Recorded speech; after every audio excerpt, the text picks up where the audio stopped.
And so that I can get out of the way of the stuff we're really here for, Joe, I'm turning it over to you, man.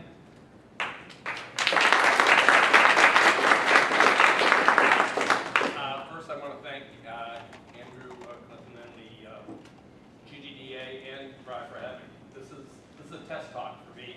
As you can see at the bottom of the screen here, this is a talk I'm going to give in about 6 weeks. And I'm just testing it out. Yes? You want the lights on? That's up to you guys. Or are they?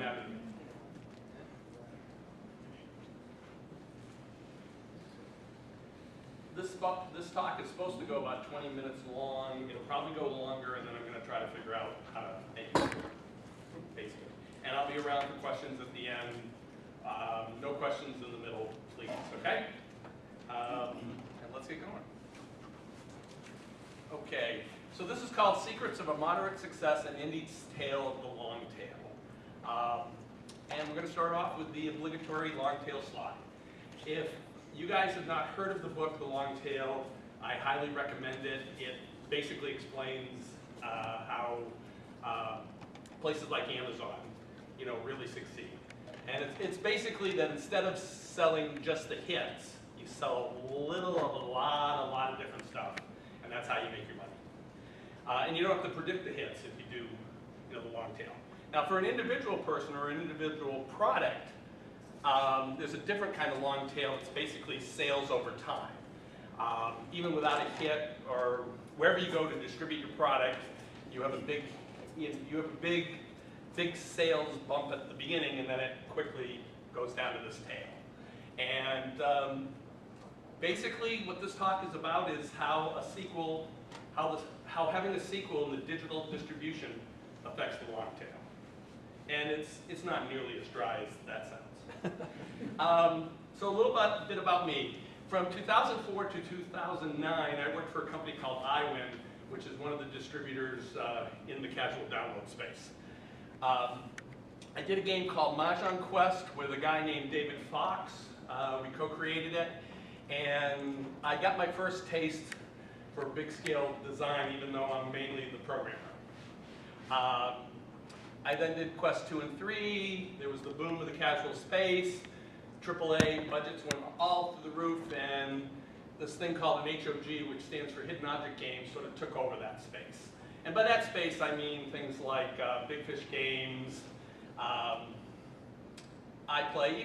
Even back then, a game would go out to Yahoo and even AOL and stuff. But then more and more people just came to the space, and it got tight. Games that were 20 bucks are now 10 bucks. They now put extra stuff in games just to justify the $20 price they used to have. And a lot of things happen. And during this time,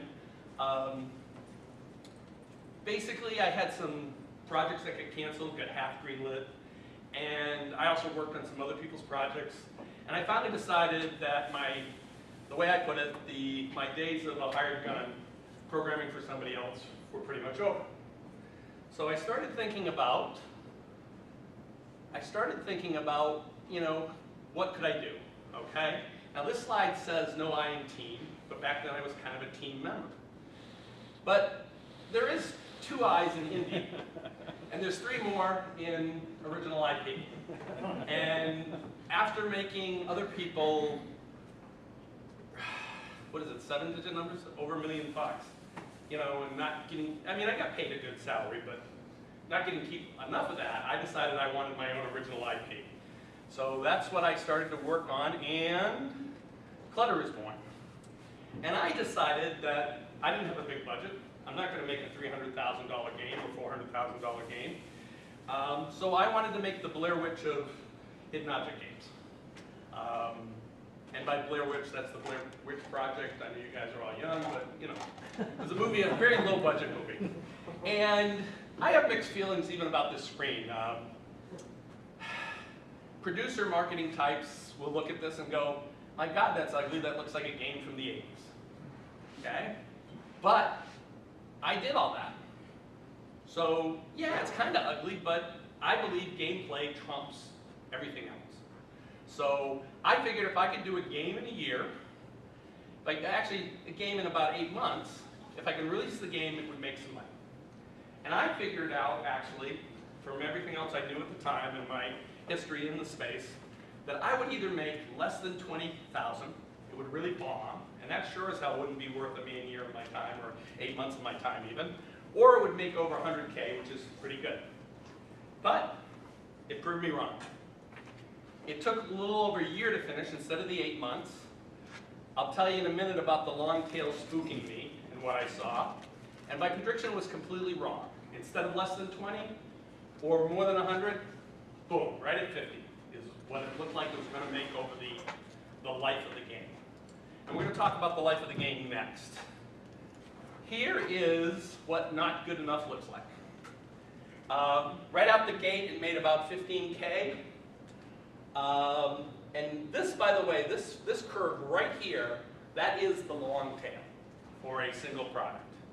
And as you can see, even though it had a couple bumps, it's still going out there with a little, it's less than 1,000K a month after 15 months. So what this game did was it made 15K, and I went, well, that's great for the first 10, 20 days. But then, boom, the next month, oh man, I'm down to 6K and then 2, and I'm going, oh shit. I'm going, oh shit, this is not good. I am going to make, I thought at the time maybe, I was 30K. But then I had some international sales. I had a box product that bumped a little bit. But even after this, even though I started the sequel earlier, I'm already looking and going, if this game breaks 50K, I'll be lucky. Okay? And 50K for, again, a man year is not a good return on my investment. So, what's good about a moderate success? And again, if it was 20K or 10K, that's a total failure. I'm done. I'm working for somebody else and picking up my guns again, going to get a real job. But the thing about a moderate success is, hey, it's repeatable, or it should be. So I reason if I can do the sequel in half the time, that's about 100K per man year. But I'm kind of safety oriented, so I was working for somebody else half the time.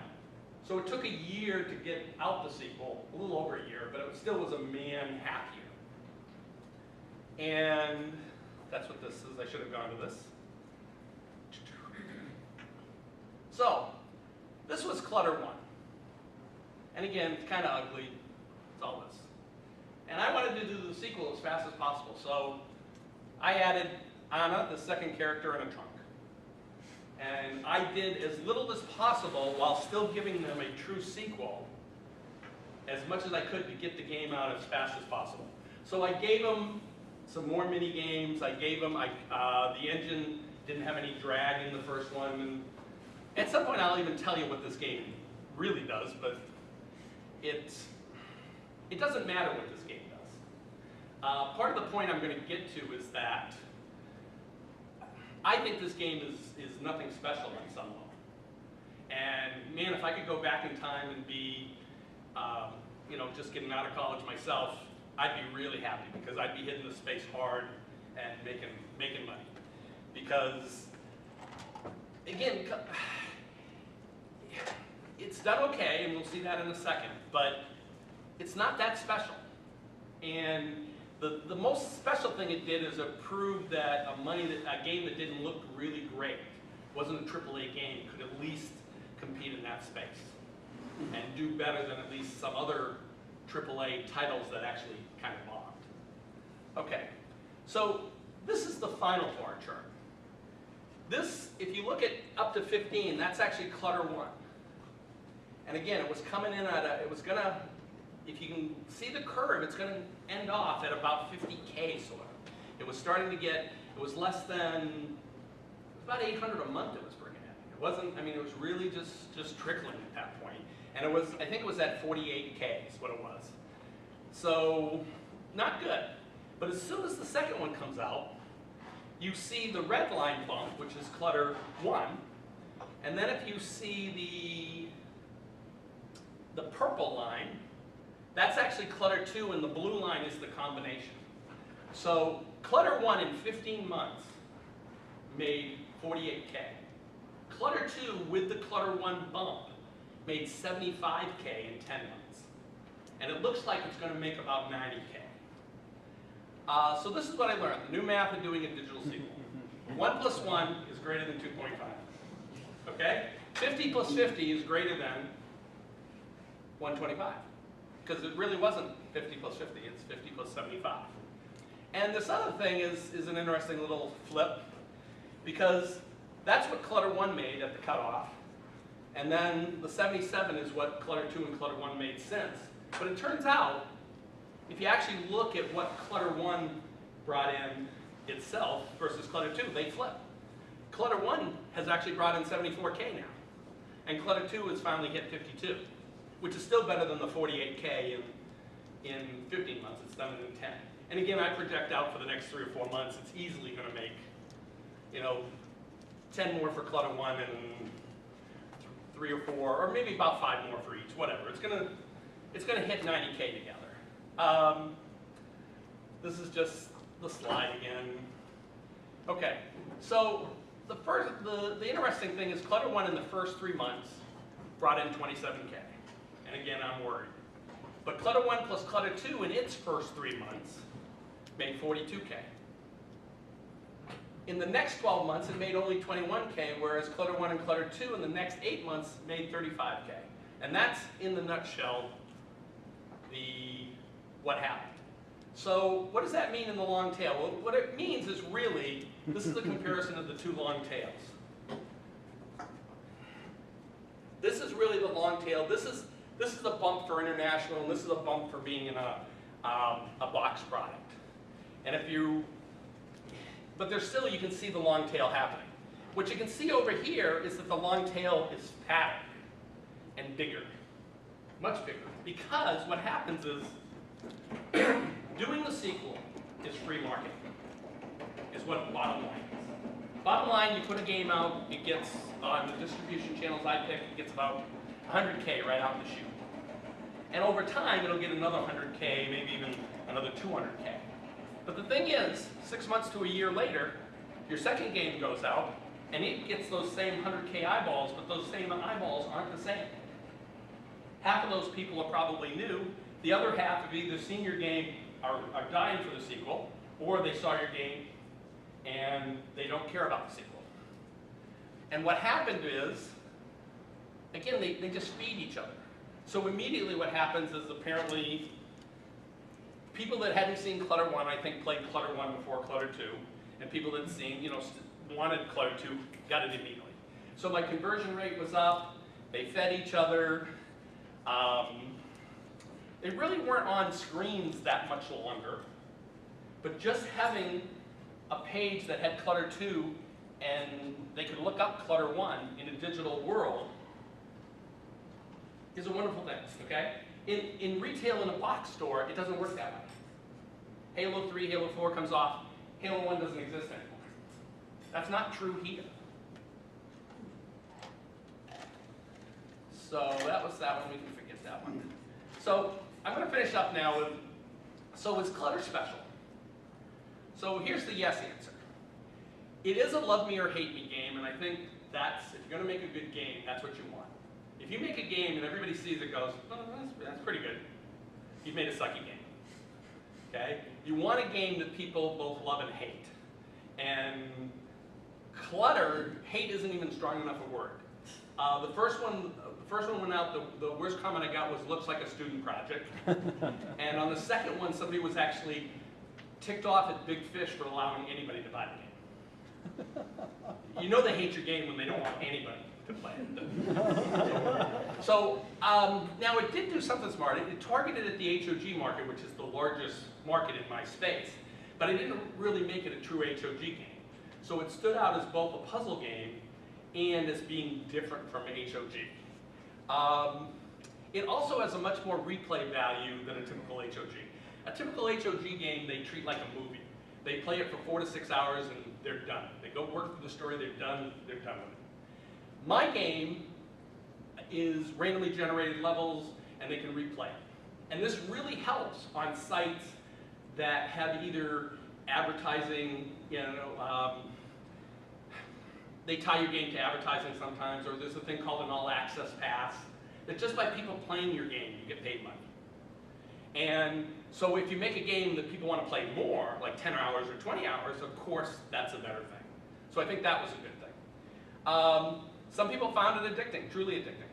I named it Clutter. Didn't realize that was a good thing until I wanted to put it on Amazon and realized, well, at least people search for clutter. So at least, and I didn't name it Joe's Wonderful, Fantastic, Strange World, right? The other thing it did really well is, it's one of my personal philosophies. For my space, for the casual space, you can't make really hard puzzles. You can't. Now you can give them hard puzzles as long as they get to choose them later. But you should be able to take just about any game mechanic and use it to make what I call activities. Activities that are so mind-numbingly stupid you can do them while you're on the phone talking to someone. And again, think Bejeweled, think a Mahjong game, Free Cell even. You know, just most solitaire games are like that. And that's where you want to start them off, and then you want to gradually push them up the level of difficulty till they become true puzzles. So this is, and here's the definitely no. Low production values, really low. Many people found it boring and stupid.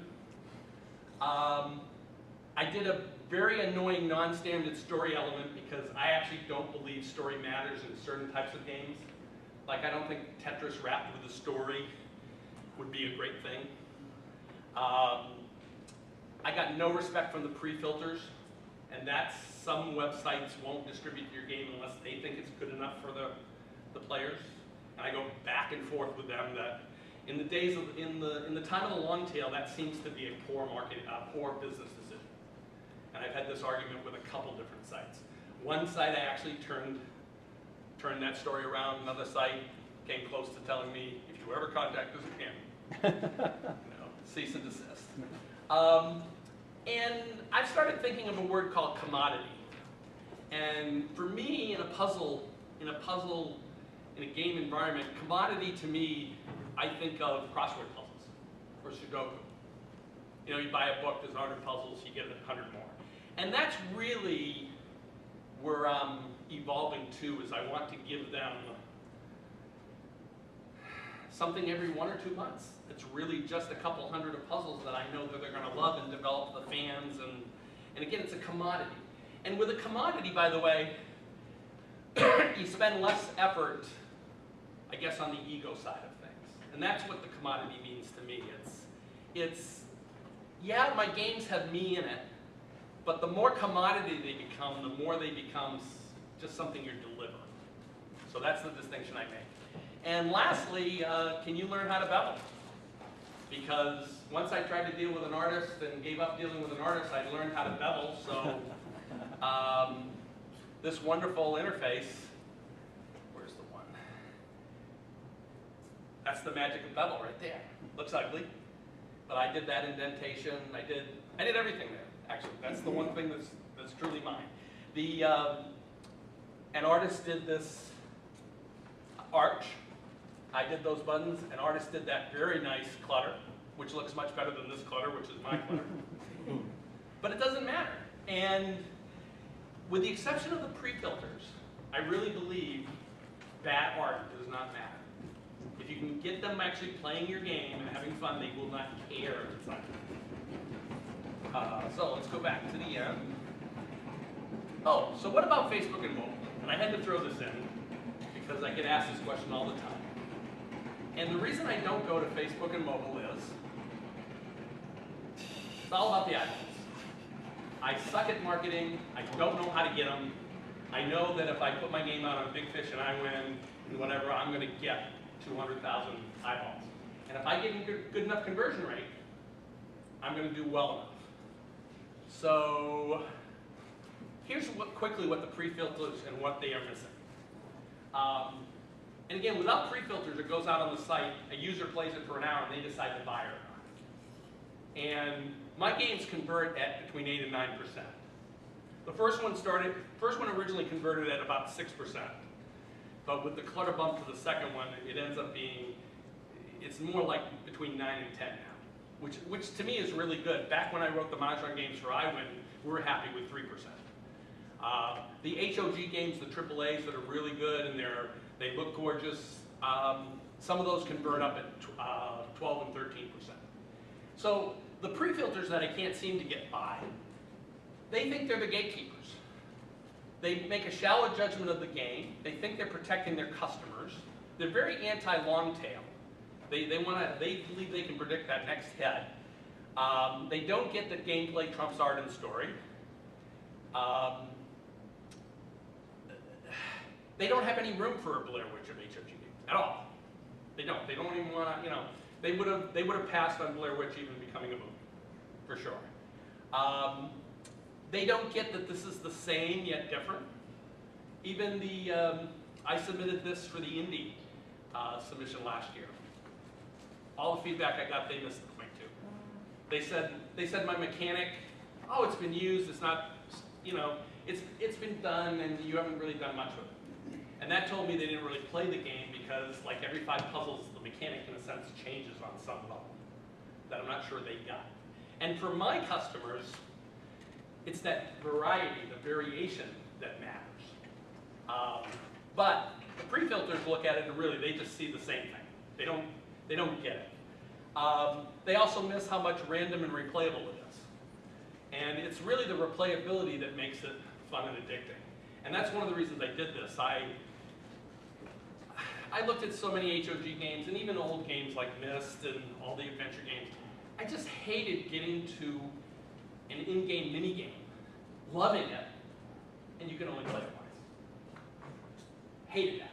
So all my mini-games you actually can play more than once. And most of the mini-games they put out for people, they could easily do that, but they don't. They don't spend the time, they don't care about that part. And my game is sort of a mishmash that, again, the pre-filters want to nail it down and say, it's an HOG, it's brain teasers, it's that, it's this, it's all the same. Okay. We've already been through that one. Okay, so the future real quick. This is why I don't worry even though I'm in a market that seems to be shrinking a little bit. Okay? The casual download space, everybody's going to mobile and Facebook, and man, people are getting tablets, and people don't play games on the PC anymore, and man, there's sales every day now on it. You know, they worry. They seem to be doing sales for every other day, and that a year ago that didn't seem to happen. So that worries me that the space is slowly going away. I don't believe it's going away soon. Big Fish still does this thing where they go a game a day. They have a new game every day for their people, and usually a AAA title, a nice title. At some point, the developers are all going to leave the space enough where that's not going to be possible, and then you're going to see, I think, the customers go away. But I think that's a little while away. But here's why I really don't worry in the long run. First of all, lots of folks at these big companies are already working on this problem because they don't like to see their market shrink either. So Big Fish, for instance, is got some mobile and iPad, and they've got some spaces where they're trying to drive traffic to.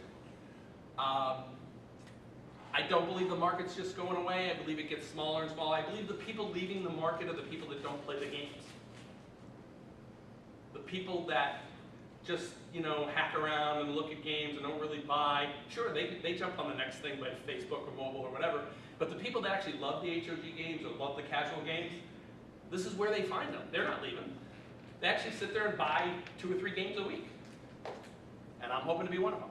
The commodity view, which I talked about before. And in the future, just better and better tools. Right now, I use my own proprietary tools that come from a job that I got permission to use. But I'm looking forward to going to Unity, hopefully sometime next year. And really, the tools just get better and better, and Unity will solve the problems of all of a sudden needing to run on this new device that nobody had, 2 years ago. The one in your car that's over your roof or something. This is one last big slide of the Clutter versus Clutter II. So the red here is Clutter, and you can watch it. Sorry, the blue, I made a mistake. The blue is the original Clutter. And then red is back in time. I took Clutter I and Clutter II and overlaid it back in time so you can actually see that the red and the green are Clutter I and Clutter II at the point of that 15 months when Clutter II went out. And the purple is everything of Clutter I and II. So as you see, again, while this was making 48K in 15 months, this has already made 75K, 77 actually, in the 11 months. And it's still, my last few months have been, they're still bringing in 3 or 4K a month, so it doesn't look, I don't know if I have it here. Anyway, it doesn't matter. So the final thought for people thinking to do this is really, it's all about your eyeballs and your conversion rate. And I just threw up a couple numbers. Most games, if you can hit that 5 or 6%, you can definitely get 300,000 eyeballs, easily. And really, this doesn't quite tell the whole picture, but I wanted to put it out there.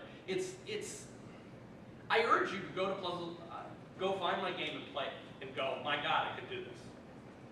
Okay? That's what I urge you to do. The game is nothing that special. The mechanics it's not that original, but the variation in the game is what gets people to want to buy it. And if you think you can put out a game with 6% conversion rate, go for it. You'll make some money. And the space is still around. I've already told you about the free marketing, the 100K eyeballs. 2 final quick stories. These both scared me, because when I make money that's not from programming, that slows down my programming. Okay? Makes me more procrastinate, makes me think I should think more, which is bad. You want to program. More product, more product. A box product that sells at Walmart, I contacted because a friend had his game in with them, and they said, oh sure, we love your game. It's actually different. They were a pre-filter I love. They go, I love your game, it's so different. We're so sick of the dark and dreary HOGs. We'd love to have your game. Here's the offer. 2,500, or we'll give you 1,000 now and 3% royalty after we get the 1,000 back on the sale. And it'll probably be in a game with 5 others that sells for $10 at Walmart. Okay? So I just could not decide between the 2 offers. The 1,000 and with 3% afterwards. Am I going to make the 2,500 back, and is it worth it to get the 2,500 now? So I wrote all my friends, which is what I do usually when I'm doing bigger decisions. And one of them came back and said, well, if they're so sure it's going to make 2,500, why can't you get both? Why can't you get the 2,500 now, and then 3% above that, and then it's a no-brainer to take that? So I asked that question to them. And they came back and said, okay, we really hate doing royalties, it sucks tracking, all that stuff. How about 3,500? Done. Done. $1,000 asking a question. I loved it. I loved it. And the second story is the beauty of a finished product. I've gotten turned down by a couple sites, and there's a local guy I know who's really a jazzy marketing guy. And to test him out, I said, if you can get this company to reverse their decision on me, I'll give you 10% of my net. So I figured I was going to offer, I thought this company might make me 20 or 30K. Turns out they're a little smaller than that, but I thought they were going to make me about 20 or 30K, and I was willing to give up 2 or 3K to that. And I thought maybe this guy would just do it in a phone call. But he balked, and he kept balking, and he kept balking. But it was just enough to make me go, do I really need them? Maybe I can contact them one more time. And I also went on LinkedIn and found people and tried to do an end run around the guy that made the decision. And I really don't know what changed their mind. But at the time I was trying to do an end run, and I even had another friend that had an internal contact, and I really don't know what did it. But all of a sudden I got an email from them saying, we looked at your last email, and we looked at the reviews on Big Fish, and we decided, yeah, we'll take Clutter II. Really? Great. So I quickly looked around for everybody else that was still out there that I hadn't contacted.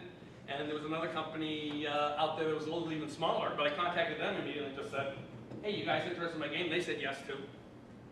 And it turned out that bit of thinking earned me 8K.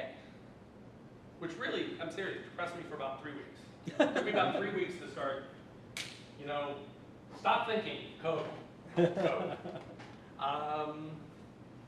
What's next? Clutter III is coming out in 2 or 3 months, called Who is the Void? It is more Joe-like. I'm then going to do a game called Minigame Madness because the president of iWin once told me just a game of puzzles will never sell, and I want to prove him wrong. And I have all these engines now that I'm going to try to do this right, but I'm going to try to prove that without Clutter in the name, I can still at least get some sales.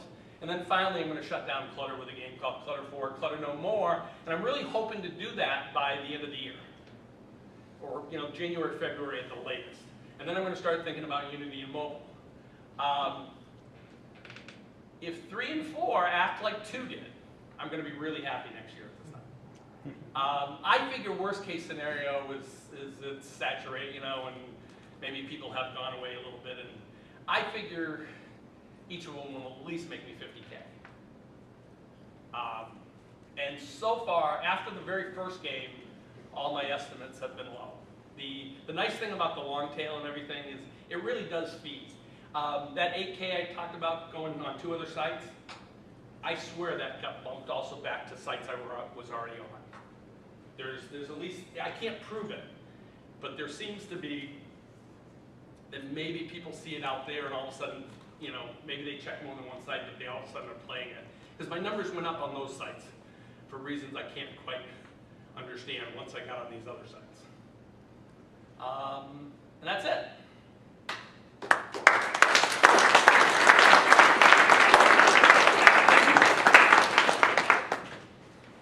Joe, can you talk a little bit about the revenue models that you follow? They got a number of different ways that Clutter's generated revenue. Well, the main way is it sells on most sites for $7, and I get anywhere from 40% to 25% of that, depending on the site. And that's the main model. It's also in a box product. The first one was 3.5K, and when they came to offer, when they wanted Clutter II, they offered me 4K without even talking, and I went sure. And very nice people. I mean, and it's great to see you game in Walmart. I've had box products because of iWin and the Mahjong Quest series, but it's not the same when it's my own. And Amazon, I make anywhere from 50 to 150 a month on Amazon. It all depends. Amazon about once every other month goes, we're having a sale, would you like to sell your product at half price and put it in? Yes. Yes is the answer, always. It does not, units don't matter. Oh, and I used to get worried way back. That's the other thing about the long tail. A customer who doesn't see it in the initial push is just a future customer. So I worried I got so many less downloads with Clutter II. Until I realized some of them went over to Clutter I, but even the total downloads was lower than Clutter I. But I think that's why it's bad. They'll get to it eventually. Some of it's just a statistical, aberration. So, but the thing that isn't, and the thing that hopefully you got from here is, once you have more than one product, the marketing feeds each other. And it's really, that's what's made the difference. How do the all-access and ad sites pay? All by time. Basically, they have this algorithm that has to do with, the all-access has to do with, there's monthly memberships. So you take all that money, all the people that have monthly access, that pay a certain amount. And I believe they take their 50, 60% of that. And then all the games those people are playing per minute, you get the piece. And that's why I believe I actually I do better on the all-access sites. I do better than I expected I would. And it's really, by the way, there's no information in this space. I hate it. It's for that. The only information is what I do. And really out there, I won't be mentioning iWin, I won't be mentioning BigFishGames. This was a little bit of an aggregate slide. It's actually more interesting when you really see the long tail at a site. and how quickly everything drops off. But I'm telling you, being on the page is great. And what's nice is they are doing their job. So like a year after Clutter went out, all of a sudden I'm on the first page again because they're doing a anniversary deal. You know, I was out at GDC. Okay, my numbers, I made 3,100 in February. And all of a sudden in March it jumped up to almost 5K. And it was because it was on a daily deal on one of the sites for 2 or 3 days. And I didn't, you know, I didn't ask them, I didn't push it. I mean, I try to be nice to them. It is nice. I mean, you want to meet people face to face. I think that helps. Big Fish, the best thing Big Fish did for me is they put me over in brain teasers. And I fought them a little bit, not in putting me there, but to make sure they didn't remove me from Hidden Object. But the thing is, even a year later, I was like #1 and 5 over there, and I keep going. I go up and down and so forth. And there's not that many at that niche level. In fact, when Clutter II went out, Clutter II caused Clutter I to pop up into their top 100, even on their front page. And you know, that helps. You know, and actually people leaving the space, I didn't mention this, people leaving the space because it's really hard to make a AAA game and make money and guarantee you're going to make money because it costs like $300 to $500, and unless there's only a couple games that'll make a couple million out there. You know, people they're not sick of the dark and dreary AAAs, HOGs, but they're burnt out a little bit. So unless you really distinguish yourself, you end up only getting a couple days anyways, and it's, you know, you're lucky to break 700,000 or 800,000. You know, that's what they're shooting for now. And so as more people stop doing that, my games are just going to make more money. And my games are more like there's card and board games out there. There's you know, solitaire games that are 6 and 7 years old that are still bringing in a couple grand each month. And I'm telling you, having your own original IP is. I wish I got this idea earlier in my life, or had more guts or whatever, because doing work for somebody else versus, and I don't have a partner. You know, if I died tomorrow, my son would keep getting, you know, probably the next 10 or 11K, you know, before it finally died or whatever. How many websites are you selling on? How are you making money on? Well, there's 4 people I've signed contracts with. And one of them actually just got bought out by iWin, so it's actually down to 3 again.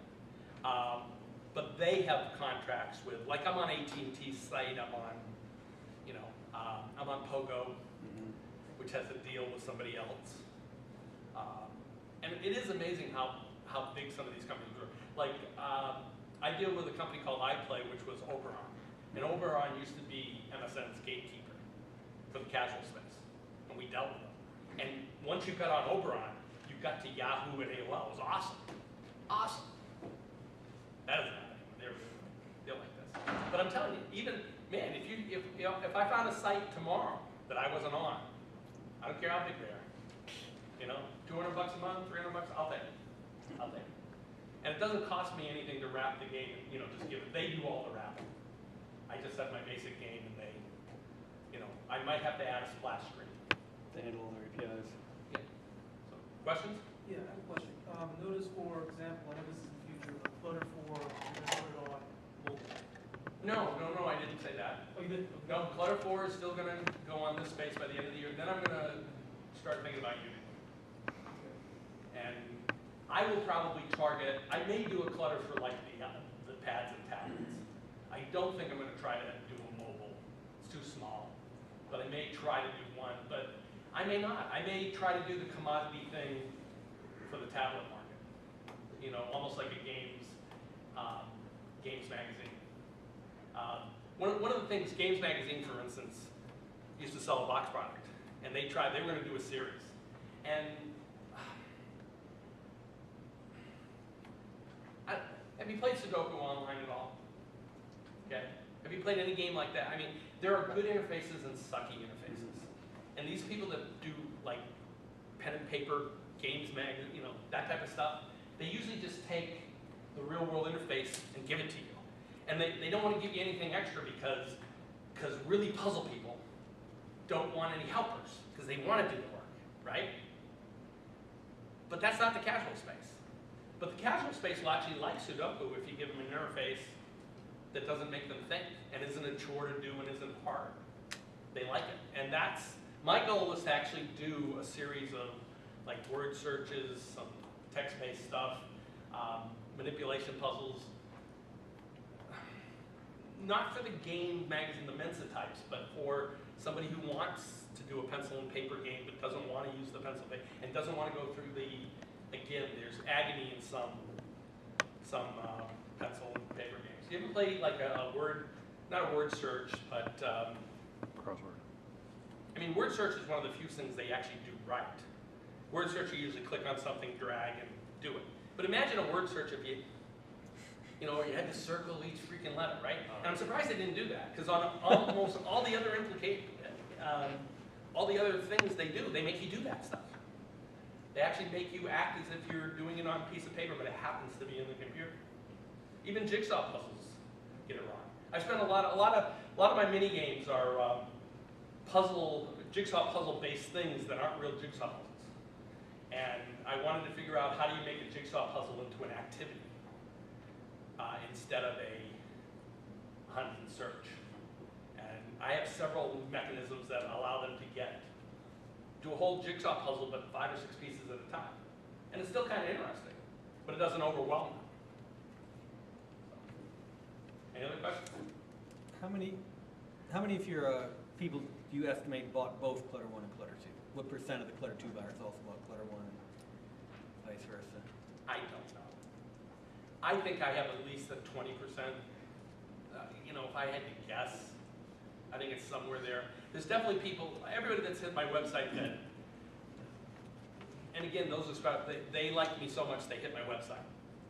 And by the way, there was one person out of like 300 people that actually found my website just to tell me how much they hated my game. I still think it might be one of my friends pranking me, but all the rest of the comments, they sort those are my best reviews or comments. It's people that go to my website and just tell me how much they love 1 and 2, Wins 3 coming out, can I be on beta?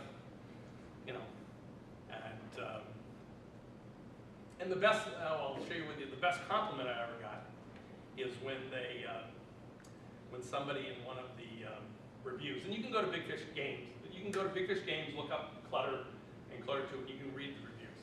But the best review I get is when they thank the developers for making it great. And I try to clear that with just one person. But this ugly guy here, by the way, this is Leon. He shows up. He shows up in all the help in the first game. People hated him, thought he was me.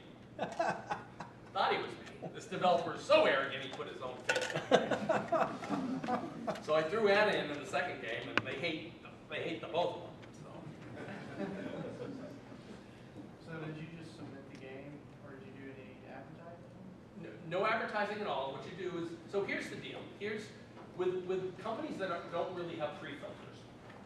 And so the companies that have pre-filters are people like Steam, Valve, Wild Tangent, Game House, a couple others. iWin, no real pre-filter. BigFishGames, no real pre-filter.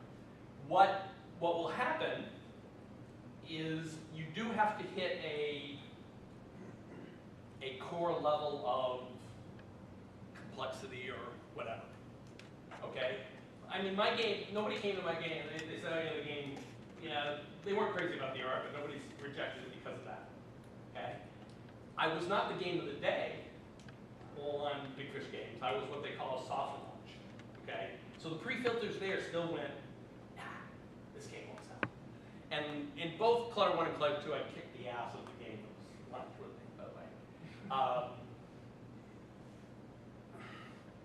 So what you have to do is you have to be able to run it full screen. It has to be a full game. It has to be at least a 3-4 hour experience. I won't say it has to have a story, but if you did a side scroller, a Mario-like side-scroller, they might reject it based on not for their audience. They might. But there might be, if you look hard, you might be able to find something. But if you did, for instance, a mahjong game, a 3-ball match game, they're gonna, sure, why not? They're gonna tell you it's not gonna do that well compared to the hidden object games and stuff, but they would take it. And again, it just has to be deep enough, not good enough, if you understand the difference, right? It can't be a novella. It has to be, in a sense, a novel on some level. Although I added a really horrible story to both of these, and I don't think I could have still got it on their site without having a story. One of the things this game does well, in all games I recommend it, is you want to let them know as soon as possible how big the game is. So you have to have some sort of screen that is, sometimes it's a map, sometimes it's a collection. For mine, it was collecting 12 of these, call them harmony crystals, I think. So that after they played 5 levels, which had 3 mini games and 5 different variations of clutter, and then sort of a boss level. And then they found this stone. And the stone went to the screen that stone was 1 of 12. So they knew they were 1/12 through the game before the bias. And that's kind of important. They need to know how long the game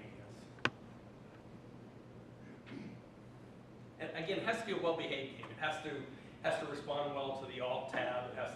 You have to be able to run in Windows and a full screen. These two were in 800 by 600. My next game is actually going to 1024 by 768. For your player. Question back there? And Ken, you had one, did too. Yeah. It kind of makes sense the sequel gave its prequel a bump. Do you think you'll get as much of a bump from the 4th game, the minigame collection? I don't know. It's definitely going to be connected. In fact, I'm probably going to do in-game connection, which, at least for Big Fish, they'll let you do that. I don't know. I don't know. It's interesting. On Amazon, for instance, Amazon's one of the few places I get what I call mixed reviews.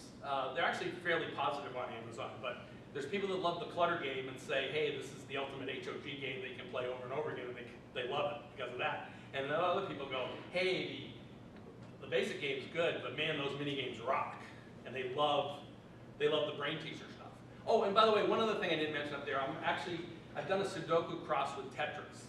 And because those names are very searchable on Amazon, as soon as Clutter 3 goes out the door, I'm going to do that test. That's going to go on Amazon to see if it sells better than Clutter because it's just search. Question back there or no? Yeah.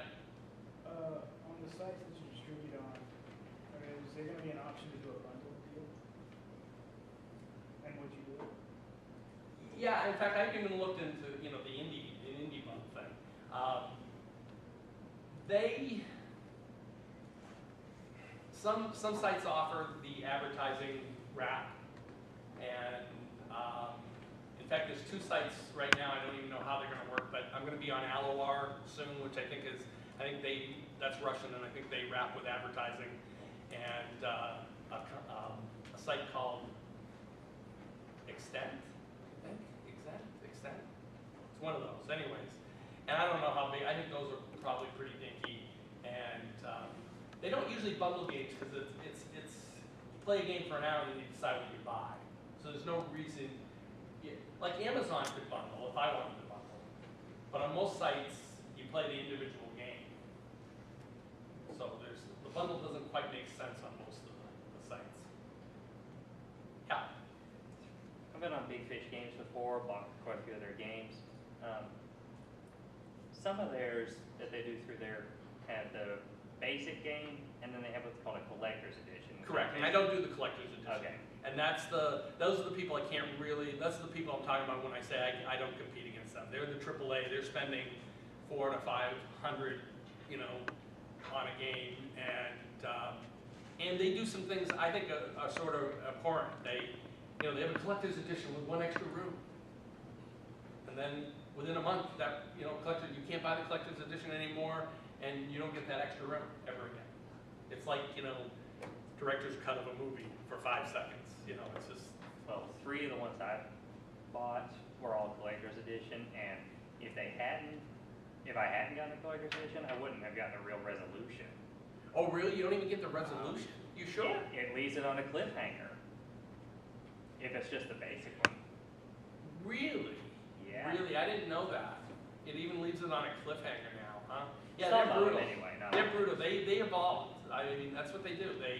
Again, and by the way, the collector's edition came about because they had a price war. Everybody was selling at 20 bucks, and all of a sudden Big Fish decides to sell at 10. And that's what it is right now. My game sells at 10, but not really. It's all marketing. It's 10, but it's really $7 once you become a member. And everybody becomes a member because why not? Because there's no downside to being a member. You don't have any number of games you have to buy or anything, so the $10 price point of the $9.99 is bullshit. Anything else? Mark it up to put it on sale.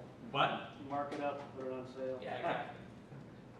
Do your games do any sort of phoning home to say, Can't. can't? So you don't know when people stop, how many puzzles they play, none of that? Correct. I really wish I could do that, but I can't do metrics. Eventually, like I said, on Big Fish, my games will be able to point to their pages on Big Fish for other games. But I can't even have a web link. I can't even have my own page. People that find my website is because I have a Puzzles by Joe logo, and they figure out, they search for Puzzles by Joe, and they find me. And I would love to eventually actually sell almost booster pack like things down the road, maybe a Christmas edition or something. But I have not. I'm just me, so I haven't even. At some point, it's on my list to do what is it, BMT micro or MTBT micro? Does anybody know what that is? The little button on my. I want to sell direct, but I haven't done that. Just not enough time. By the way, and I will say some nice thing. I mean, Big Fish translated the game in 4 languages for me. And I gave them the text. They gave me the text back. I integrate. Boom. And all of a sudden, that's another 10. That's great. So seriously, and I'll take the questions. I urge you to play the game and go, I can do this. That is my belief. If you are a programmer, if you're a programmer, yeah, if you're an artist, you can go, I can do better than this if I can find a programmer to do this. Okay? So, I've never heard the term hidden object game before tonight. What exactly is that? okay, so anybody familiar with the old I Spy games as a kid? Like from, what's the magic? Goofus and Galant. What was that magazine? Remember? What? Oh, highlights. So they have a page, outdoor scene or not or whatever, but it might be right here, it might be a ruler. It might be a little brush, right? And if you look up there, that's something else. And you get a list of words. Okay? That's the basic hidden object game. And they marry that with what's really a brain-dead adventure game that makes Myst look like it was written for geniuses. Okay? Really, really simple stuff. My game is really a non-verbal HOG. I just have a huge hog pile of objects. And if you see a little piece of a basketball and another basketball, boom, you match them, they go away. And besides that, I have sometimes boxes that pop up that have objects in it, but it's non-verbal. I wanted to replay it. So I don't want a room that once you're done and see all the objects in the room, you're done.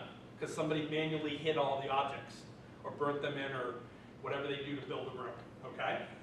Didn't want that. So that's the basic game. Then again, I pop up boxes, I have treadmills going around that has an object flying by that you have to match. I cut objects in half, I turn them into black and white, I make you match 3, but only 2 at a time, and you have to leave one. It's just variation after variation after variation. And I get evil but nice at the same time. So like in the second game, I got lucky. I have a collection of objects from 20 years ago where they didn't care about electronic distribution. They're Chimera. You can even search for these guys, and sometimes you can buy them off of eBay or something still. But they're photorealistic objects. They're these guys. Okay? I have 25,000. Then I bought another one that had another 50,000. And the second set I bought. Oh, and by the way, I wrote the company to make sure that I didn't have to pay an electronic distribution license, that just owning, was allowed to use it. And I printed that email out, keep that in a very special place. In the second game, the second set of objects I bought had things like 150 Ukrainian eggs. Ukrainian chocolate eggs that are, that look, they're not jewels, but they're painted. Like sometimes they have a reindeer or something. You know what I mean? Yeah. But you're Ukrainian, okay? So that's a puzzle. That's a great puzzle. In the first game, it was all sort of this hodgepodge, not much of a collection. In the second game, I started allowing them to drag. I added that. I added this notion of, again, I added 2 special puzzles that were used for the boss levels. One was levels that have all the same thing, like all toys, all bottles, overlapping, all Ukrainian eggs, and people seem to love them. And I did that right at the buy decision. And then the other thing I did was near misses. I had enough objects that I finally decided I could do 3 dice that would physically look different, 3 shoes that looked different. So now you have to match in a hug, and you can't just zone out and look for the pattern, because a basketball might match with a tennis ball and a football, okay? So you can't just zone out and see. It's not the exact same picture. By the way, I knew I had a winner with this, by the way, when I showed it to the guys that used to work with at iWin, and I knew they were going to pass on anyways, because they're the epitome of pre-filters, among other things. But the guy from, a guy named Curtis from HR and Human Resources and Accounting, he played one of my early version prototypes. And whenever you get stuck, I give you hints. Because again, you want people, one thing about the casual market is people have to finish your games. And the AAAs actually, sometimes you can spend $5 extra bucks and buy a walkthrough. And there's people that actually just go through the walkthrough and it's like walking through a movie. It seems silly, but that's what they do. Well, I give abundant hints. So anyways, he was playing this, and he got down to like 3 matches and got stuck. And then he found a couple, and he was found in the last match. They couldn't find it. Couldn't find it. Now he knows me, so I think part of it, he was a little prejudiced and he thought maybe I did something devious. But I finally said to him, well, Curtis, you can hit the hint if you want. If you want to give up, you just use the hint. And he clicks on the hint, and these 2 bright red bows that are right there and right there. No overlap, nothing. They're on top, because that's part of how the game works. Boom. And he goes, can't believe I didn't see that. That's the reaction I want from you. So, by the way, one of the reactions I have when I play the game, I zone out. I find that defocusing helps you play the game. Because if you actually look for specific objects, you're going to run out of time, and you can't. A typical level is something like 40 objects that match, so there's 80 objects matching, and 40 more in the background that don't match anything.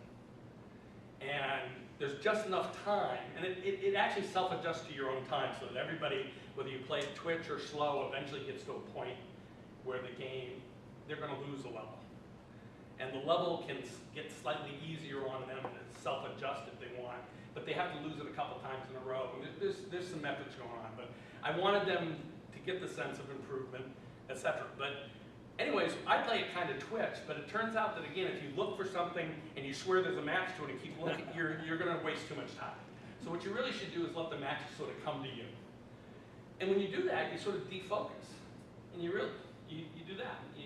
Boom, you start nodding off. And I can be not tired at all, and I'll start nodding off.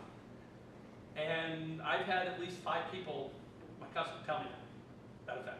They actually like that effect. They say the game's relaxing because of that. I think it's a little tense because of that, but again, I thought that was a great thing. So. Any last questions? Did you ever worry about your game being pirated? No, not at all. I have a couple thoughts on pirating, okay? Number one, this game is pirated. As soon as it goes up on Big Fish, boom, pirated. Okay? The people that pirate are more the anti-casual gamers. They're the 18, 20, they're the first-person shooter guys, the Twitch guys, the MMO guys. I mean, those are the guys that pirate, number one. Number two, pirating, as much as the big guys worry about it, and that's good, is what I call the big truck problem. Okay? So here's the deal. If pirates were stealing so much of my game that it was worth it for me to worry about how much they were actually stealing, that'd be awesome. I would earn so much money. That's called the big truck problem. The big truck problem is, by the way, when you like sell a commodity, you sell, oh, you're selling cupcakes at the local mall. And wow, you're doing really good. Now you got 3 places you need to deliver to. And you know, and one of your friends, Debbie Downer goes, what if it really catches on and like you have to make 2,000 cupcakes every hour and you only got a truck, you'll never be able to deliver everything. That's the big truck problem. That's a great problem to have. You buy more trucks or more people or whatever. So I can't do anything about them. So, and again, it seems that I don't think they affect me that much.